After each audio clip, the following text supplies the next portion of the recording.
What's going on, fishing nuts? Back with another vid today. Today's a little bit different kind of vid. I'm actually going to go over how to break down winter ponds and lakes, both from a boat and from the bank. Stay tuned, guys. Alright, so what we're going to start off with is actually clear water, and we're going to go with fishing ponds from a bank. So you don't have a boat. What do? The bass are probably out deep in the winter. They're not up shallow. You got to find them. You can't get out there on a boat, you can't graph them, you can't do all these things. What do? Well, what I would do is, my first go-to option is throw in a little suspending jerkbait as far as I can get it out. This helps me, locate some fish, maybe find where they're staging at, where they're schooling at. This is kind of a good search bait for me. This is what I would go with to start off with. Does it always work? Not necessarily. You got to kind of find the fish from the bank. It's really, really tough in the wintertime, especially for bank fishermen, because you can't go out in the middle of the lake and you can't graph them. So anything that, like these jerkbaits, they'll literally call bass up. But you got to fish them really, really slow. I'm talking like 5-6 second pauses in between, and that can be excruciatingly slow. I'm a power fisherman myself. I really, really like getting in, getting out, and finding the fish. But in the wintertime, you just gotta fish slow, and a lot of times it's no fun. But when you catch that fish, it makes it all worth it. Another cold water bait that I like to throw is a red lipless crankbait. This one is the red eye shad. It has rattles in it. It's another great search bait. I'll throw this when the water starts to get a little bit warmer. But it's still a winter bait. Like, I still throw this in really, really cold water as well. The tight wobble really drives them crazy. And it's another one that you can really, really bomb out there from the bank and maybe get some bass out a little bit deeper, ripping it through the grass, just kind of tearing it out, and get some reaction strikes. But you have to realize that the bass are really lethargic this time of year as well. So it's going to still be really tough. Winter fishing is the toughest winter fishing. Where I'm from, the ice doesn't get thick enough to go ice fishing. So you just have to sit in your house and wait until that little thin layer of ice comes off, and that's when you can finally get back out and fish again. And when that ice comes off, it's the toughest fishing of the year for sure, until fall comes. But these red lipless crankbaits, they'll get the job done. Now, let's move on to finesse style baits. What I really, really like to throw in finesse style is I will throw two types of finesse baits. Actually, I will throw three types of finesse baits. The first, I like to throw little worms on a drop shot. This is in clear water. I like to throw these little worms. This is a robo worm in the morning dawn color. I love to throw drop shots in the winter time. Just fishing them super slow once again. But I'll throw those drop shots back in there.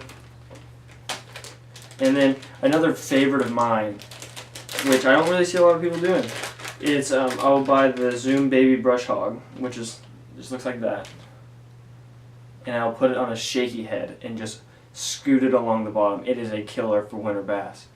They're so lethargic, you just got to keep it in the water, move it very slowly, shake it a lot. I shake more than I scoot, move towards me. I don't hop the baits that much.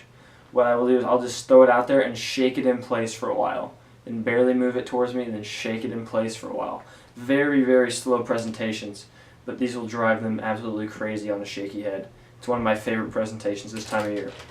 The third, and probably my favorite style of fishing this time of year, is I will actually size down my jigs. This is just a 1/4 ounce bitsy flip, and these are absolute killers. I love throwing these out. They're super finesse. I'll throw these out. I usually have it paired up with a beaver style bait. This is Reaction Innovations makes a Smalley beaver, 3.5 inch beaver bait.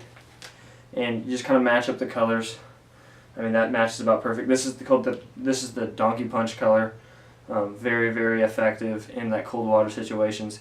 If you watch my giant winter bass with jigs, I use these exact jigs. I use the camo color, not the, I think this is like the green pumpkin, the green pumpkinish color, but I use this exact jig with a trailer very similar to this.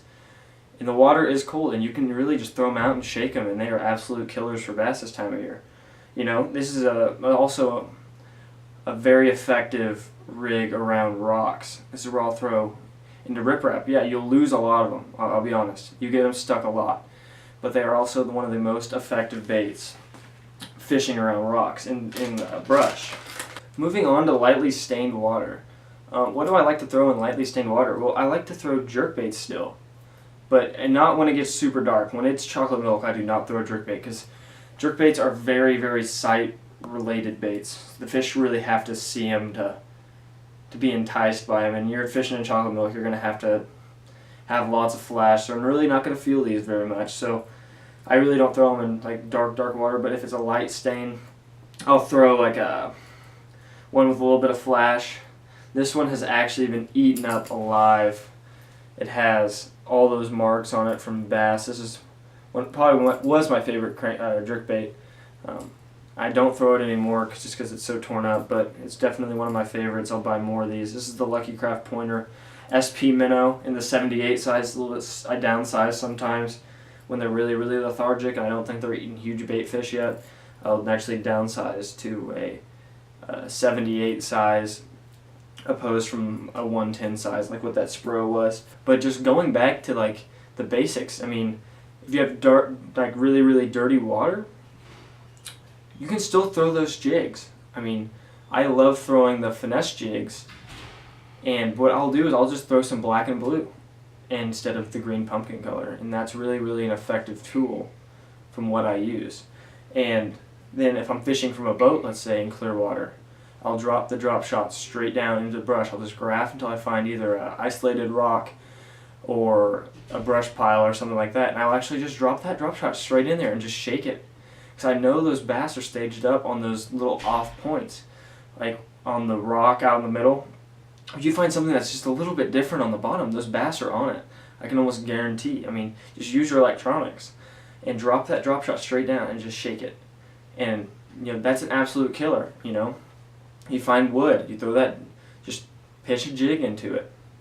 But they're not going to be up very shallow until that water just gets warmer. So what you're going to have to do, it's really painful. I mean, you're in a boat, so you can use those electronics and you can get some bites, but it's not going to be, you know, your best days ever in the winter.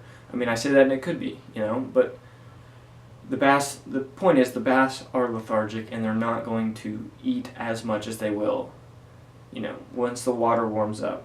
They have this little dead period where they don't eat too much, their metabolisms are slower, they don't have the instinct to eat as much food.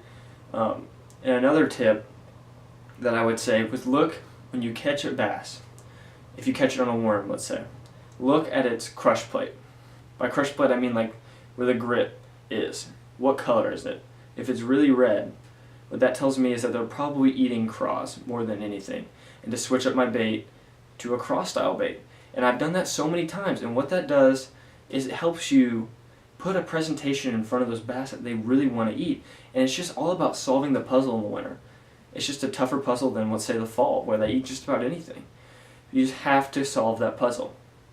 And once you match that hatch and you're catching winter fish, it's a great day. Well guys, I hope you guys really enjoyed this video. If you did, give it a thumbs up and subscribe. Drop a comment down below. If you have any questions, feel free to ask me.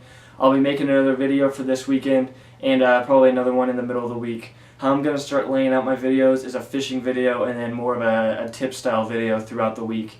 Due to all my college work, I can't really get out too much. But that's just going to be the layout of the video, guys. So go ahead and smash that subscribe button and keep updated on all my content.